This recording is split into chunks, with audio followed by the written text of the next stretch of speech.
Everyone, welcome to our YouTube channel Shant education hub. मेरा नाम निधि है और आज हम रेस्पिरेटरी सिस्टम के बारे में पढ़ने वाले हैं। ह्यूमन रेस्पिरेटरी सिस्टम, उसके अंदर हम लंग्स के बारे में पढ़ेंगे कि जो लंग्स है वो किस तरीके से वर्क करता है।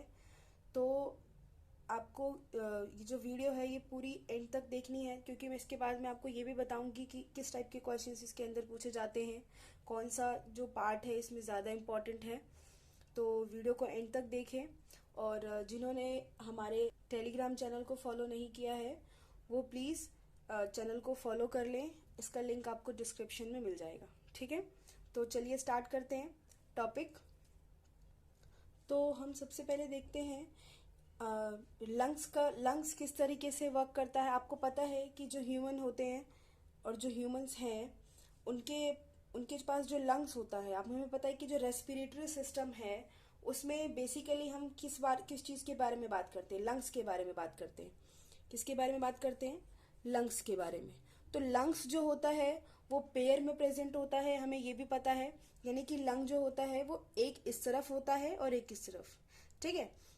अच्छा, लंग्स जो है जिस रीजन में प्रेजेंट है उस रीजन को क्या बोलेंगे? यानी कि जो हमारी बॉडी है, हमारी बॉडी के जितने भी ऑर्गन्स हैं वो किसी न किसी पार्ट में लाई करते हैं। जैसे कि मैं अगर चेस्ट की बात करूं, या हमारा जो ये लंग है ये हमारे चेस्ट के अंदर होता है, तो जो ये जो रीजन होता है, ठीक है, चेस्ट से ऊपर का जो रीजन होता है उसको थोरैसिक रीजन कहते हैं। क्या कहते हैं? Thoracic reason.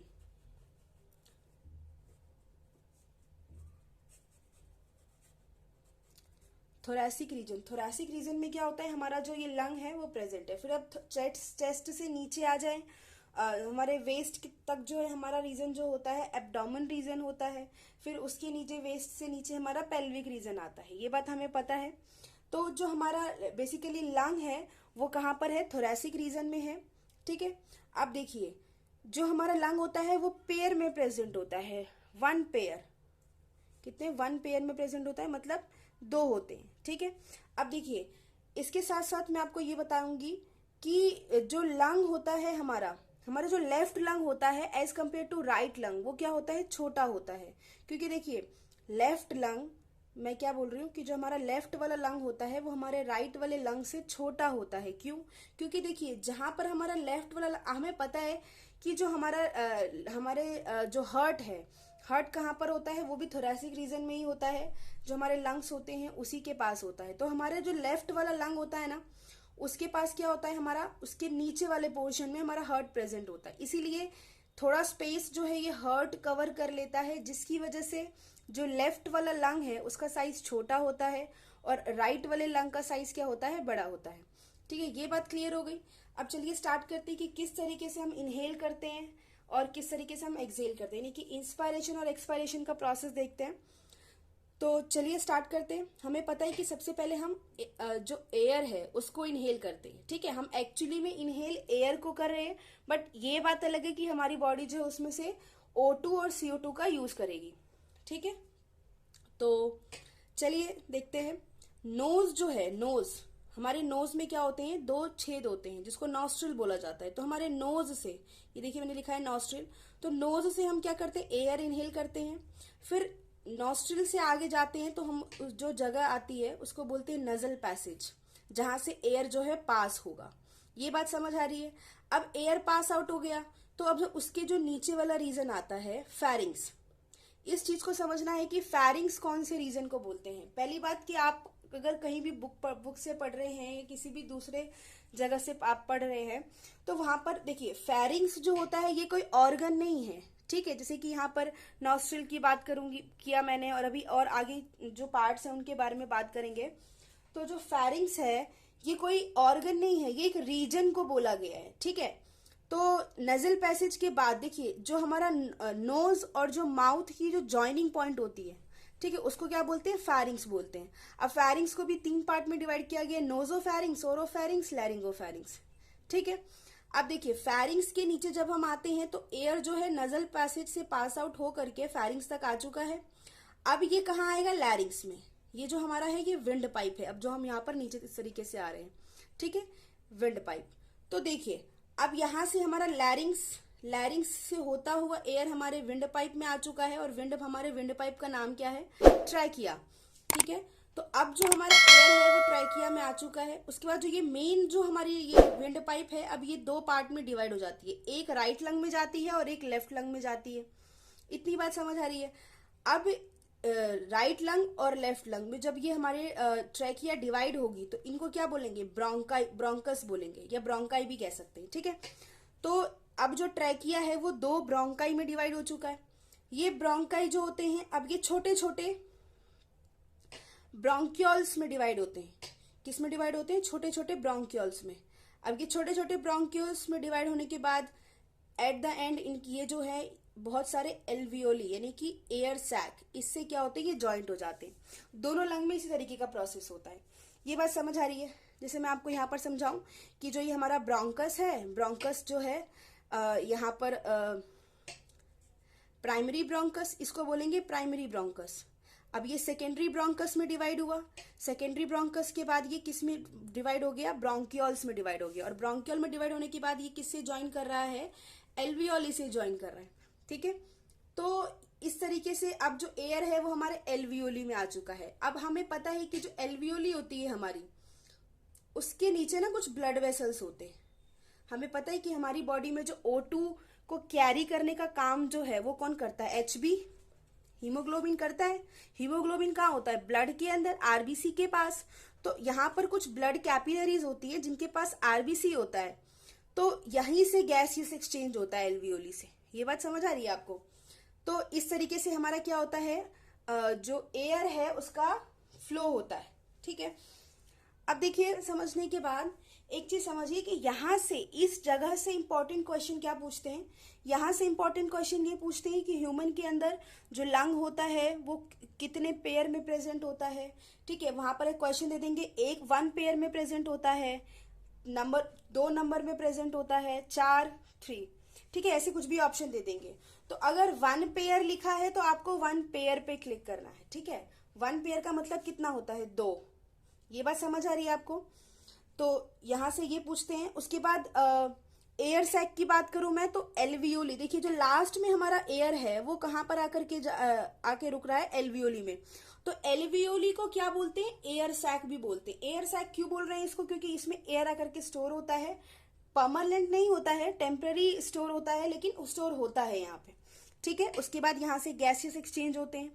ठीक है, तो एक बार हम फिर से रिवाइज कर लेते हैं कि रेस्पिरेशन जो है ह्यूमंस के अंदर कैसे हो रहा है, यानी कि जो एयर है उसका पास आउट नॉस्ट्रिल से किस तरीके से वो एल्वियोली तक आ रहा है।